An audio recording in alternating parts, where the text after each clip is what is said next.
now we're fucked. Hi guys. Well again, and this time with a few thoughts on Brexit. What the fuck have we done? You know, on the face of it, we've fucked up on such a monumental scale that it's almost unrecognisable. But there's a wee bit more than that going on. See, the European Union, back in 1961, it sounded like a pretty sweet deal. Yeah, you'd have that freedom to move and trade throughout this huge new European trading bloc. It was really attractive. So the British petitioned to join the new economic group. And the French told us they'd do one. How times change. Our application was rejected a second time around in 1967, again by the French. Now, by abandoning just about every single precondition or precaution that we could, well, we were allowed by them to also fucking graciously become fully paid up but still junior members in 1973. The deal was so one-sided that the opposition wanted to renegotiate. We had a pre-run of Project Fear back in the 70s. I don't know if anybody's old enough to remember that. And when they put it to the vote, the whole country voted to stay in with absolutely no renegotiation at all in 1975. What could go wrong? The EU has been fucking us over royally ever since. Now the stay crowd might find that offensive.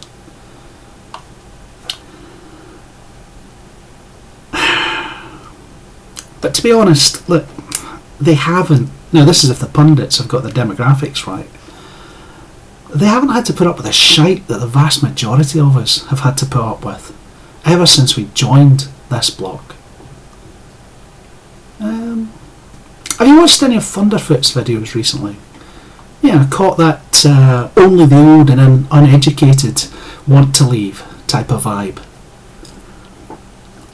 See, with Thunderfoot 2 weeks ago, the jocks were a huge fucking joke for wanting independence.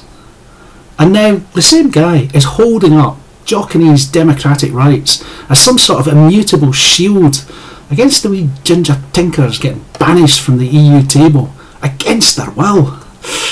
Aye, right, I'll come right back to that in a fucking minute. Look, working people and traditional industries have lost out massively since we entered the EU. Now a lot of that is down to our politicians just bending over every time that Brussels feels horny, but the end result for us at the bottom of the economic pile is exactly the same. Might be easier to do this with a wee example. We'll take the fishing industry. I'm a Hebridean. Fishing's big where I come from. Well, it used to be. Britain has 60% of the EU's fishing grounds within her waters. And I mean the EU's fishing grounds. They don't belong to us anymore. British boats have to sit in port when our share of the fishing's been done. And foreign boats all the while are out there raping the remaining fisheries. And our share of that, it's 13%. That's 13% of the fishing in British waters, not 13% of the European total. Now, even that pitiful total, and it is pitiful, even that can be bought up by boats that are based elsewhere in Europe. You see, the government sells the quotas, and they sell them to fishing companies. There's no requirement for those companies to be British. You know, it's a common market. Duh. The fishing communities don't see any of this money that the government's raking in by selling off their rights to their resource. They get the order from on high that this year's quota is down. Now, it was 43% foreign owned in English waters in 2014. That's the most recent stats I could get hold of. You know what? One Dutch trawler the Cornelius Vrolijk, and it's based in IJmuiden. It's based in northern fucking Holland. They own 23%, almost a quarter, of the entire English allocation. Now this is in spite of the fact that the parent company of the Cornelius has been successfully prosecuted on numerous occasions for illegal fishing in British waters. I don't think that Scotland's doing any better. Our demersal, our whitefish fleet, is shrinking by a half every decade, more or less. It's a bit like Moore's Law in reverse. There are less than 400 vessels now registered in the whole country. But every Scottish boat that's scrapped, it's replaced by 2 European ones. The EU's solution to this problem is that the remaining Scottish boats should fish less, not that we should have fewer European boats turning up in our waters. Sounds legit. I mean, we've been here before. This isn't new territory. When the pelagic sector, that's herring and mackerel, when that was opened up to European fishing boats, they fished out Scottish waters in under a decade. There are just 27 vessels in the whole of Scotland carrying out mackerel and herring fishing. 27 vessels! There were almost that many drifters in my village back in the Hebrides in the 70s. At one point, you could drop a bucket into the passage between Garfielan and Elanmari. It's 2 wee islands just off the coast. You could stick a bucket down into the water, and by the time you pulled it back up, it was filled with herring. And less than 10 years later, the trawlers, they'd taken the lot. They used to do this thing called bottom trawls. It's incredibly damaging to the entire environment, not just the fishing. They murdered local wildlife. The bird populations plummeted. You used to have guys, talking heads, on the BBC, obviously, that wonderfully impartial broadcasting corporation that we all have to fucking subsidise whether we want to or not. They had talking heads on there blaming crofters for killing sea eagles. Fuck me. You've no idea how hard it is to get to a sea eagle's nest. It's not an easy ask, believe me. The thing is, these magnificent beasts, and Hebrideans love them, by the way, always have done. They come up in Hebridean poetry, they, amongst other things, Hebridean art. I'm not going to go into it. They're magnificent, they're incredible. We've reintroduced them, we miss them so much, we've reintroduced them using Norwegian birds. That's how much we care about the things. But no, the BBC had it, that our crofters were running out and killing these things. How else are they all going extinct? They were going extinct, and they were eventually driven to the very edge of extinction, because they were starving to death. There was no fish for them, and there was no fish for the smaller seabirds that they could have eaten when the fish ran out. It's ridiculous. All this while French and Spanish crews are getting rich on Scottish fisheries. How about the langoustine industry? You know the little lobsters here, about that big, beautiful wee things. Tasty as you like. It's now the biggest and most profitable fishing industry in Scotland. But what got out? Even Loch Torridon. Now Loch Torridon has sustained people on the west of Scotland for hundreds of years. Even Loch Torridon is beginning to get fished out. In 2011, the Marine Stewardship Council, try that again with my teeth in, they revoked its certification as a renewable resource. But they're a British organisation and they've got no legal power of enforcement, so they can't do a damn thing to prevent the guys who are massacring this traditional resource doing it. And the knock-on effect is that Scotland's fish processing industry is now small scale, it's seasonal, it's barely profitable at all. Now that's driven wages down, and that means that costs get cut in the workplace, which means the workplace is an extremely unpleasant working environment.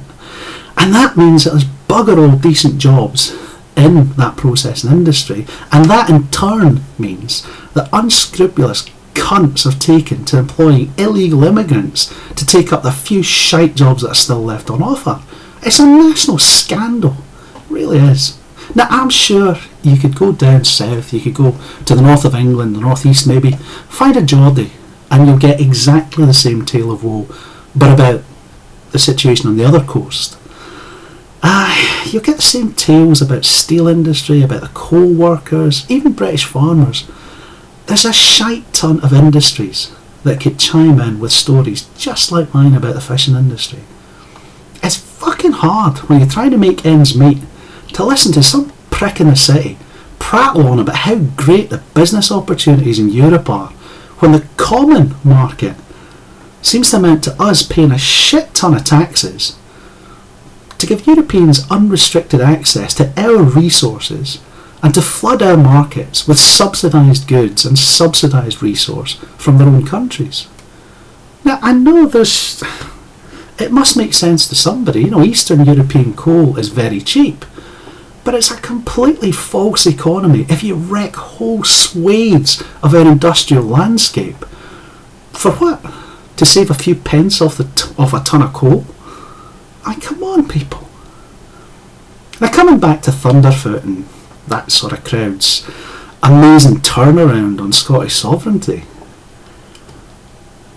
But ignoring that old and ignorant fucking jibe that they keep throwing around, it's the same numpties who are shouting down Scottish independence that are now bigging it up and demanding that it be recognised. Think of the poor Jockernese, all those poor wee ginger people.